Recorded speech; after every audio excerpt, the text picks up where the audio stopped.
दोस्तों नमस्कार। मैं श्यामनाथ यादव अम्बेडकरवादी।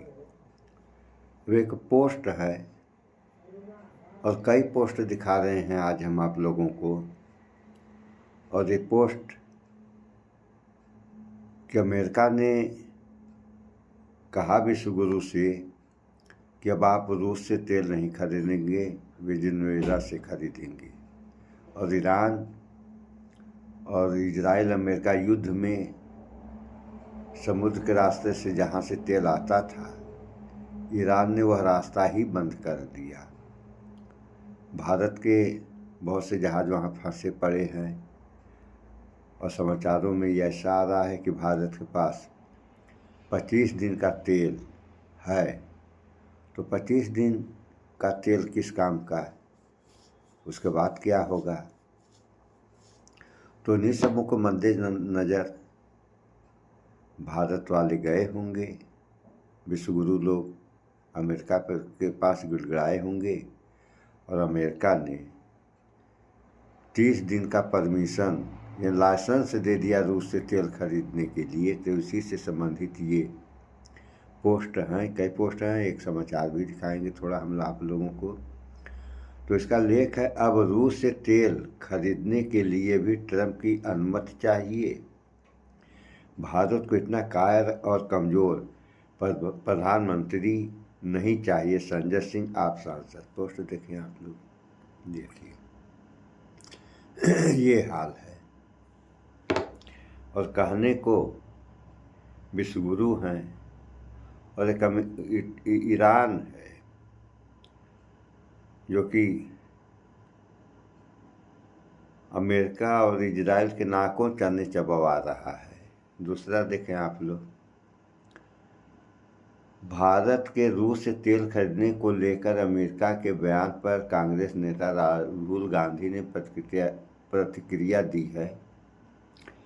हमारी विदेश नीति हमारे इतिहास, भौगोलिक स्थिति और मूल्यों के आधार पर तय होनी चाहिए।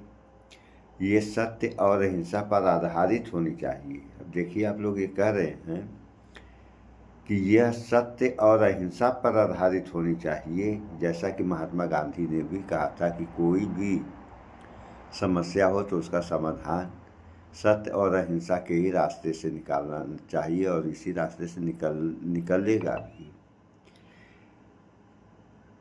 आज जो हम देख रहे हैं वह कोई नीति नहीं है, यह एक समझौता कर चुके व्यक्ति के शोषण का परिणाम है। शोषण माने आप लोग जानते ही हैं, राहुल गांधी कांग्रेस में था। ये भी देख लें आप लोग, देखिए ये है। अब और देखिए, इसका लेख है, ट्रंप की 30 दिन की परमिशन पर आप क्या कहेंगे, दादागिरी या गुलामी?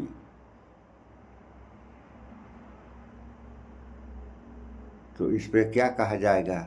अब इसका अंदाज़ा आप लोग लगाएं और कमेंट में बताएं कि इसको गुलामी कहा जाएगा या दादागिरी। देखें आप लोग, ये भी देख लिया आप लोगों ने। अब दूसरा देखिए कि भारत को रूस से तेल खरीदने की इजाज़त देने वाला अमेरिका कौन होता है? भारत को अमेरिका से इजाज़त की ज़रूरत क्यों है? कहना तो सही है, ये कहना है अरविंद केजरीवाल नेता आम आदमी पार्टी। तो कहना तो इनका सही है, लेकिन आखिर कुछ तो होगी मजबूरी विश्वगुरु की, जो परमिशन लेना पड़ रहा है वो भी अमेरिका से। देखें आप लोग, और रूस भारत का मित्र देश है भी और पहले से है, पहले भी था, आज भी है। किसी समय प्रधानमंत्री नरेंद्र मोदी ने कहा था, ये कमेंट है, यही हम पढ़ रहे हैं, इंटरनेशनल प्रेशर हम पैदा कर सकते हैं, यानी इंटरनेशनल प्रेशर मोदी पैदा कर सकते हैं। ये 100 करोड़ का देश है, कोई हम पर प्रेशर कैसे डाल सकता है जी? पीएम मोदी का एक पुराना बयान वायरल, ये पुराना बयान है, कुछ समय पहले दिए रहे होंगे, ये देख लिया आप लोगों ने। अब देखिए कि इस पे एक आप लोगों को हम समाचार सुना रहे हैं और इसका लेख है 46 पन्ने लाया हूँ ईमेल पर सबूत, एपस्टीन ने इनका किडनैप किया। और समाचार भी आप लोग सुने और ये सब हो क्या रहा है। कई हफ्तों से चल रहा है, पूरे विश्व में चल रहा है, कई जगह इस्तीफे हो रहे हैं। 7 देशों के नेताओं ने इस्तीफे दिए हैं। हमारे देश में, और बड़ा दुख के साथ ये कहना पड़ता है कि हमारे देश के कुछ लोगों का नाम भी इन एप्स्टीन फाइल्स में है। मोदी जी का नाम है, लेकिन जो गंभीर मुद्दा है, बार बार जिसका नाम आता है और वो चुप रहते तो शायद हम ये सब नहीं बोलते, लेकिन उन्होंने मुंह खोला और झूठ बोला। उनका नाम है हरदीप सिंह पुरी। ये हरदीप सिंह पुरी पहले तो प्रेस कॉन्फ्रेंस करते हैं, उसमें जो अनाप शनाप बोला आपने सुना, उसमें बोलते हैं अंडर एज विमेन। ये अंडर एज विमेन क्या होता है साहब? सीधा सीधा बोलो, बच्चों के साथ कुकृत्य हुआ, बलात्कार हुआ, अंडर एज विमेन। और उसको कहते हैं जैसे जैसे होता है ना कि रेड लाइट जंप कर ली, छोटी सी बात है साहब। ये हरदीप पुरी हैं, इस देश के नेता हैं, नरेंद्र मोदी के नवरत्नों में एक हैं। बिना सांसद बनाए इन्हें मंत्री बनाया, इंडिपेंडेंट चार्ज दिया। कुछ तो कारण रहा होगा। उसके बाद हरदीप सिंह पुरी इंटरव्यू देने लगे साहब, एक के बाद एक इंटरव्यू, एक के बाद एक झूठ, एक के बाद एक, हर इंटरव्यू में झूठ। कहते हैं कि जब वो पहली बार एप्स्टीन से मिलने जा रहे थे तो उन्हें पता ही नहीं था कहां जा रहे थे। उन्हें कहा गया कि ड्राइवर पहुंचा देगा। ये देश के फॉरेन सर्विसेज के अधिकारी रहे हुए हैं, डिप्लोमेट हैं, एम्बेसडर रहे हुए हैं। एम्बेसडर साहब को पता ही नहीं था कि वो गाड़ी उनको कहां ले जा रही है। भाई, आप मीडियोकर ऑफिसर रहे हैं, हम मानते हैं। कोई ज्यादा इंटेलिजेंट ऑफिसर आपको कोई नहीं मानता था। सर्विस में भी आपके साथियों से हम बात करते हैं तो बताते हैं साहब मीडियोकर ऑफिसर है। अरे कितना ही मीडियोकर ऑफिसर हो, कोई आपको अगवा करके ले जाएगा, आप चले जाएंगे और कहेंगे मुझे मालूम ही नहीं था मैं कहां जा रहा हूं। लॉलीपॉप दी, बच्चे को बोला गाड़ी में बैठ जा, बच्चा गाड़ी में बैठ गया। ऐसा होता है क्या भाई? फॉरेन सर्विसेज के ऑफिसर रहे हो, कुछ तो शर्म करो भाई। यहां बड़े बड़े लोग रहे हुए हैं। फिर कहते हैं मैंने गूगल किया, बड़ी बेचैनी हुई, अनईजी हो गया साहब। गूगल करके देखा मैं कहां जा रहा हूं, और फिर आपस में पूछा क्या हमें इनसे मिलना चाहिए जिनसे मिलने जा रहे हैं। ये हरदीप पुरी है, इंटरव्यू में बोल रहे हैं, मैं नहीं बोल रहा, मैं तो सिर्फ आपके सामने चित्रण कर रहा हूं। हमने आपस में बात की क्या इनसे मिलने जाना चाहिए।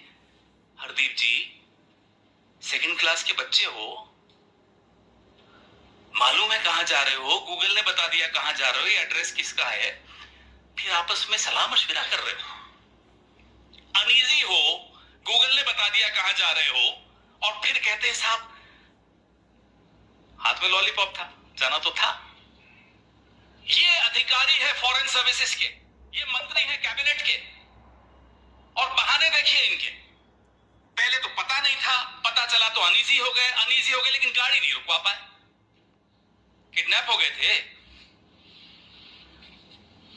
फिर जो साथ में थे शायद उन्होंने कहा होगा अरे बाबू बैठ जाओ बच्चे, चलो हम भी तो हैं तुम्हारे साथ, यही हुआ होगा।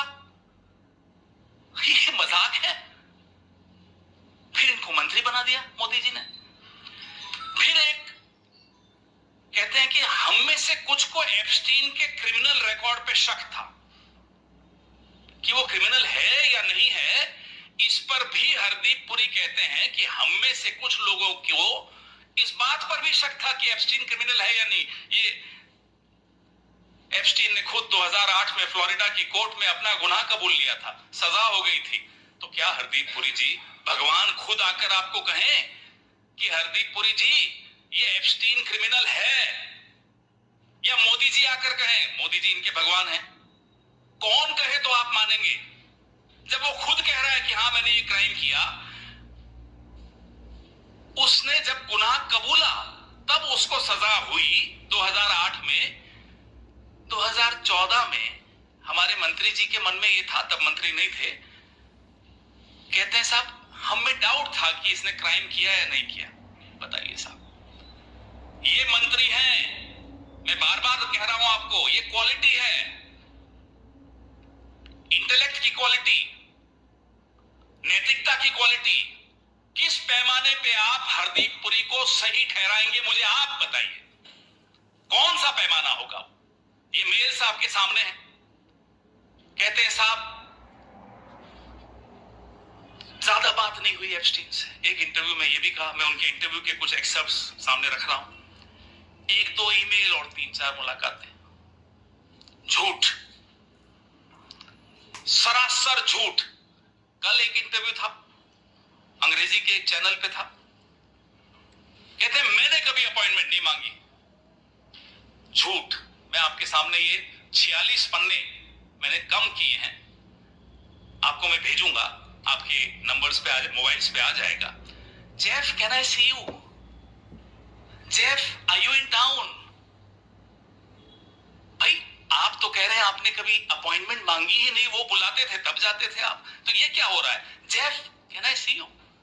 क्या आप पर मोदी का दबाव था कि जाइए एप्स्टीन से मिलिए? 2014 से 16, चलिए अभी वहीं की बात करते, 17 पर भी आऊंगा। 2014 से 16 3 राजदूत रहे अमेरिका में भारत के। उनमें से एक श्री एस जयशंकर, दूसरे अरुण सिंह, तीसरे नवतेज सरना। ये तीनों क्या इतने नाकारा थे कि हरदीप पुरी, जो कि सेवानिवृत्त नौकरशाह था, कुछ नहीं था, 2014 से 16 के बीच में हरदीप पुरी कुछ नहीं था। तो ये किसके आदेश पर, किसके निर्देश पर एप्स्टीन से मिलने जाता था? एप्स्टीन से मेल्स पे, डिजिटल इंडिया, स्किल इंडिया, ये सब चर्चाएं करता था। और तो और हैरानी की बात, 13 नवंबर 2014 को रीड हॉफमैन को एप्स्टीन ने एक मेल भेजा जिसमें वो डिजिटल इंडिया के बारे में जानकारी दे रहे थे। तारीख याद रखना, 13 नवंबर 2014। डिजिटल इंडिया शुरू कब हुआ, अनाउंस कब हुआ, वो डेट भी देख लीजिए जरा। डिजिटल इंडिया जुलाई 2015 में शुरू हुआ, यानी कि एप्स्टीन को भारत के नागरिकों से पहले डिजिटल इंडिया की जानकारी हमारे बाबू हरदीप पुरी दे रहे थे। देख रहे हैं आप, हम और आप इस गलतफहमी में हैं कि इस देश की सरकार को एक माई का लाल चला रहा है, इस देश की सरकार को एक दलाल चला रहा था अमेरिका में बैठकर। उस दलाल को पहले बताया जा रहा था कि डिजिटल इंडिया आ रहा है। अरे बोलने से पहले हरदीप पुरी जी, आपका कुछ तो इंटेलिजेंस होगा, आपने यूपीएससी क्वालिफाई किया है साहब।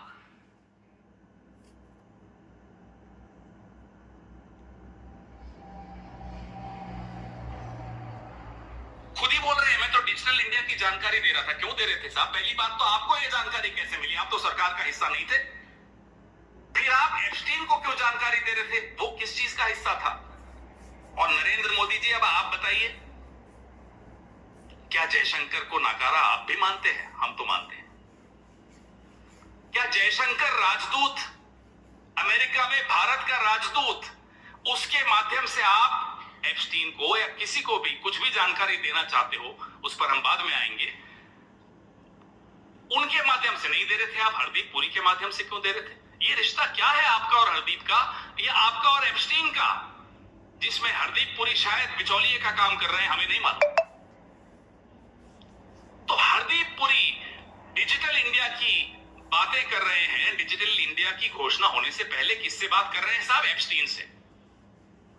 बताइए, हैरान हो जाने वाली बात है या नहीं? आपको ये कहते हैं 2016 तक, अब 2017 में, ये मेरे सामने, आपके सामने मैं एक कागज दिखा रहा हूं। 2017 में हरदीप पुरी जी थे president and chairman of the governing council of the research and information system for developing countries, RIS। ये दिल्ली बेस्ड एक थिंक टैंक है जिसकी फंडिंग भारत सरकार करती है। तो ये भारत सरकार के नुमाइंदे 2017 में एप्स्टीन को क्यों मेल भेज रहे थे, जरा ये बताइए। As a representative of the government of India, how and why was he sending a mail to Epstein, a sex offender, a criminal? And before that, between 2014 and 16, by what authority, under whose instructions, under what authority was he interacting with Epstein? He was a nobody. Mr. Hardeep Puri was a retired diplomat, full stop. We had 3 ambassadors between 2014 and 16 to the US. One was S. Jaishankar, the other was Arun Singh, and the third was Navtej Sarna. Were they so useless that the Prime Minister needed Hardeep Puri's services to interact with Epstein? Why? And Mr. Hardeep Puri was talking about Digital India 7 months before Digital India was made public in India, was announced in India. Who was he talking about Digital India to? Epstein. Why? This is our question. तो ये जो गंभीर बातें आपके सामने मैं रख रहा हूं, किसी कारण से रख रहे हैं। फिर हम ईमेल्स पे तो आपको दिखा ही रहे हैं। उस दिन प्रेस कॉन्फ्रेंस में कहा या इंटरव्यू में कहा, मेरे को ये ध्यान नहीं है, लेकिन कहते हैं अरे यार कुछ हुआ होता ना तो मैं तुम्हें बताता। Imagine, look at the approach जिससे ये बोल रहे हैं कि अगर कुछ हुआ होता तो मैं तुम्हें बताता, मैं तो इसी पे रह गया। ये इस व्यक्ति की मानसिकता है कि मैं सेक्स क्राइम्स,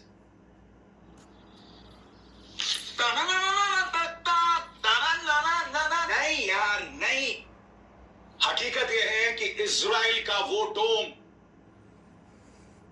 सुन लिया आप लोगों ने, ये हाल है। और कहानी को दुनिया की सबसे ताकतवर अगर कोई पार्टी है तो वह जो है आप लोग जान ही रहे हैं। अब देखिए, एक पोस्ट और है कि स्पेन का प्रधानमंत्री खुलकर विरोध कर रहा है और भारत का प्रधानमंत्री अमेरिकी गुलामों की तरह व्यवहार कर रहा है। देखें आप लोग, देख लिया आप लोगों ने, ऐसे जो है पोस्ट डाले जा रहे हैं। तो जिसको लाज शर्म रहती है उसके समझ में आता है, जो धुल कर पी लिया तो उसका जो है क्या कहना। अब देखिए,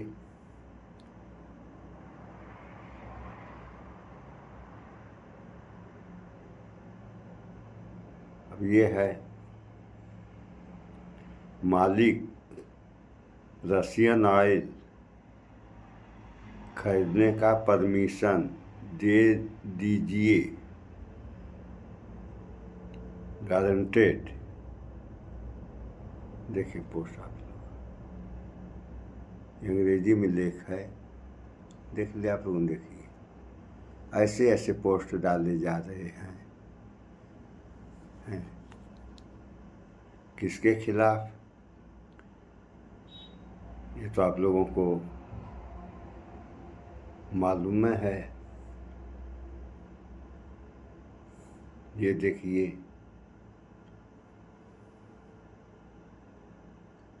permission two by Russian oil, ये भी अंग्रेजी में लिखा हुआ है लेख, तो ये भी आप लोग देखें। देखिए, देख लिया आप लोगों ने, ये हाल है। अभी आगे देखें क्या क्या होता है, अभी तो शुरुआत है।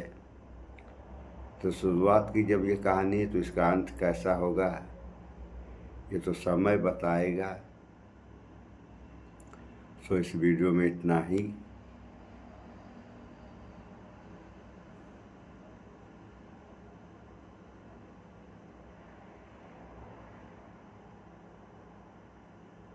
देखिए एक पोस्ट और दिखा रहे हैं आप लोगों को कि ईरानी जहाज पर हमले ईरानी जहाज पर हमले को हम नज़रअंदाज नहीं कर सकते हैं। जो ट्रंप के चीयर लीडर हैं और वो उसकी बेवकूफ़ हरकतों को सपोर्ट कर रहे हैं। ये retired major general GD Bakshi साहब हैं। देखिए ये सब हो रहा है। और सबसे बड़ी समस्या इसमें ये है कि भारत के बुलावे पर ईरान का, उसको तो युद्धपोत ही कहा जाएगा, उसमें नेवी सैनिक थे, आए थे बेचारे यहाँ पे। सैनिक प्रदर्शन वगैरह होते हैं ना, तो वही उसी में भाग लेने आए थे और इनके भारत के बुलावे पर आए थे। और तो सब जो वापस जा रहे थे उसी समय जो है अमेरिका ने